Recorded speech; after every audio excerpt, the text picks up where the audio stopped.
Hello everyone, my name is Brandon Griffin. I'm a PhD candidate in business who's going to be graduating soon, and I just got my first job as an assistant professor of management at a business school.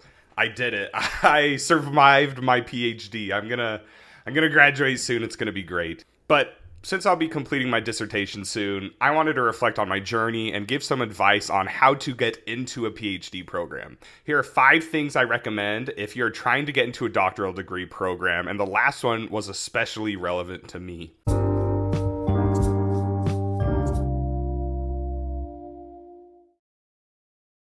1, you need to understand what you're getting into. 2, you need to dive into research now. Find out what and who interests you. 3, you need to show that you are serious. This includes publications and the GRE and GMAT. 4, figure out your personal life. That is a big and often overlooked one. 5, apply anyways, even if you are not perfect. Just for a little context, my field is management and leadership. However, most of the comments I'm going to say should apply across most disciplines, especially social science. So number 1, you need to understand what you're getting into. Are you about to finish your bachelor's or your master's and you don't really have a clue of what you want to do in your life? Why not just continue on to school and get a PhD? I've heard this from a lot of people, and that honestly is one of the worst reasons to do a PhD. A PhD takes a lot of time, effort, and honestly money to get into, so you have to understand what it is. A PhD, or a doctorate of philosophy, is a degree that is focused on research. From day 1, you'll be learning research methods, statistics, and the literature. You'll be expected to write papers, come up with proposals, and help with projects. A PhD is about research. Even if your dream is to be a teacher or instructor, you do have to do a lot of research in your PhD. It is a research-driven degree. And additionally, you have to create knowledge, which can be challenging. Even if you're an amazing student and you have a 4.0, you never struggled with your grades, learning how to do research is like learning a new language. You are learning the language of research, and it can be very difficult for some people. You need to examine actually what you're getting into. What are the time requirements? What schools offer your program? Is there financial support, or are you going to have to take out loans or figure something else out? What are the job prospects after the program? Do you want to stay in academia, or do you want to go into industry? It is important to understand what you're getting into before the process of applying, because applying can be a big, long, and expensive process. So, since a PhD is all about research and learning how to solve problems and think critically, start now. If you're in your undergrad or master's, talk to your professors. Ask if you can help with projects. Have them tell you what they're working on, because all tenure-track faculty typically have some type of research requirement. Now, this is going to vary by school, but start now. See what people in your department or even, your college or your university are working on. And even if you can't be a co-author on a study, you can still learn a great amount about the research process, and you can put that on your resume or CV. Try and understand what the different steps are in academic research, from literature review to hypothesis generation to study design to getting the IRB and human subjects approvals. Try to understand what it's all like. How are you going to write grants? How are you going to carry out a study? See if you can help with any one of these portions and kind of understand the rules of the game. Learn the different rankings of journals. Understand the difference between an R1 and an R2 institution, or maybe a institution that's more teaching focused and doesn't really have a research designation from the Carnegie classifications. Going into a PhD program, understanding how the rules of the game work can help you get off to a great start once you're in the PhD program and during your application and interview process. 3, you need to show that you are serious about the PhD program. Getting into a PhD and doing a PhD isn't just something you can do on the weekends or something you can do in the evenings. Typically, most PhD programs are going to be full-time and research intensive. So most doctoral programs receive tens, if not hundreds of applications every year or whenever there are open cohorts. And they typically only accept a few students per cohort. So that means it's very competitive. So, showing you're serious about the PhD means getting involved with research, reading up on the top theories of the discipline, and perhaps even taking extra classes. I was doing my MBA, my master's, and I did extra classes. I actually went to a different department, into an entirely different school in the university, and I took a bunch of extra stats classes. I tried to learn some of the software tools like R or SPSS, and I really tried to beef up some of the parts of my resume and CV that weren't as good. One of the best ways to set yourself apart, or at least not drag you down, is to do well on your entrance exams. In business, it is the GMAT. For other programs, it is the GRE. And by meeting the minimum criteria for entry, you can let the other areas of your application shine and let your committee know that you have the intellectual foundation to be able to do great work. And 4, if you have a specific set of schools you wish to get into, reach out to them. Reach out to the people there.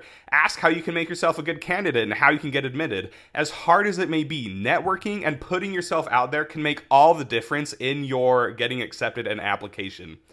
And this is something that I learned. You may think that you're being annoying by emailing a professor, but if you are sincere and say, hey, I'm interested in your work, I'm interested in getting into this PhD program, and really personalize it to them and be sincere, that's part of their job, and they're not going to find it annoying, and they may even find it refreshing to see someone who's motivated about what they're interested in, because they love what they're doing. Well, I don't know if they love it, but they at least are doing the work, and hopefully they're loving it. You know, you finding an interest in their work is something that they will probably value and highly, highly respect. Number 4, you need to figure out your personal life. This one is very important and sometimes overlooked.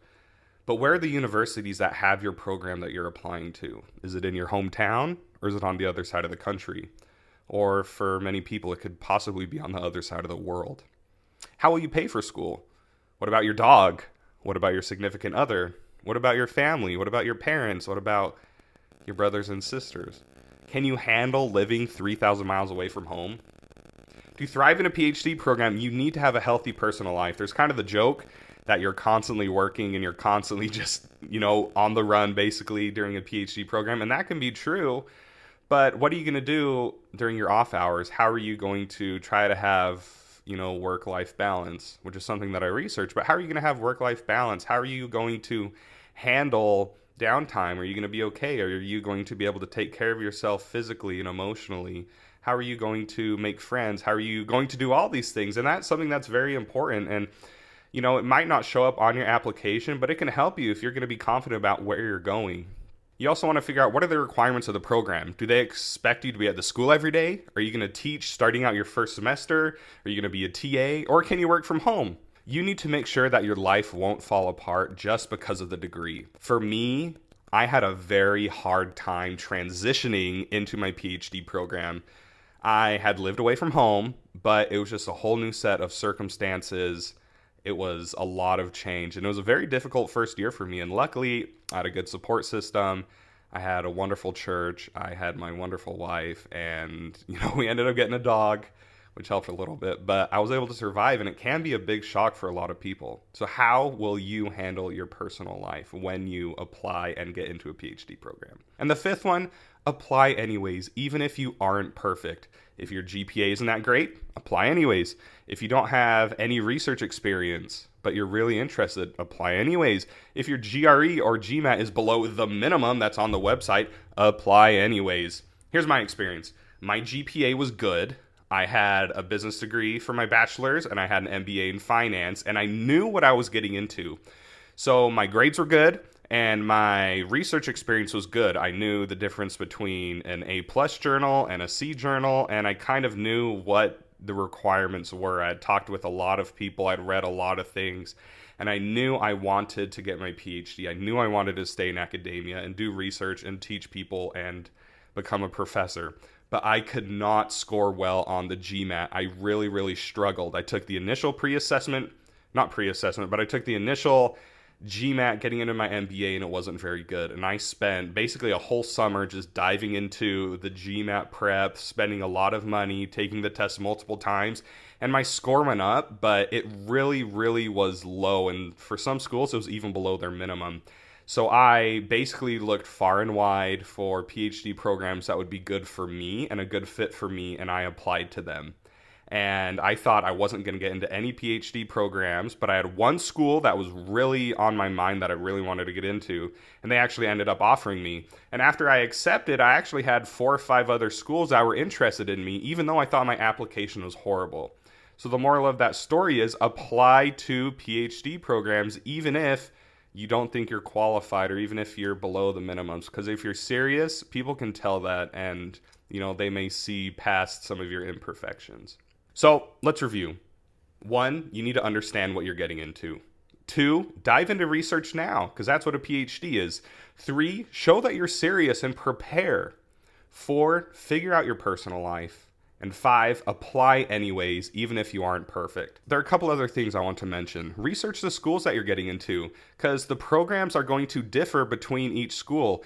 Is one more focused maybe on experimental research? Is one more focused on observational research? How do the cultures differ? Do they expect you to be at the school in a suit every day, or is it a little bit more relaxed? And just really talk to the professors and talk to the students and see if you will be a good fit with the culture of the university. Because yes, it depends on grades and it depends on GPA, but you're also going to be working with these people. You're going to be their colleagues in a sense. With these professors, you're going to be working with them. You're going to be the TAs. You're going to be teaching the students, and you're really going to be rubbing shoulders with some of these great professors. So you want to make sure that the culture matches with who you are and, what you want to do. The PhD has been some of the best and hardest years of my life. I got married right before my PhD. I had a child, and I have been so happy, even through the blood, sweat, and tears. I've enjoyed it, even though it's been hard. The work is hard, but it's rewarding. You got this. You really do. You can do hard things, even if they seem impossible. You got this. Apply, and you'll do great things. I hope you enjoyed this video. Please comment any questions you have and subscribe. And as always, have a great day and happy learning.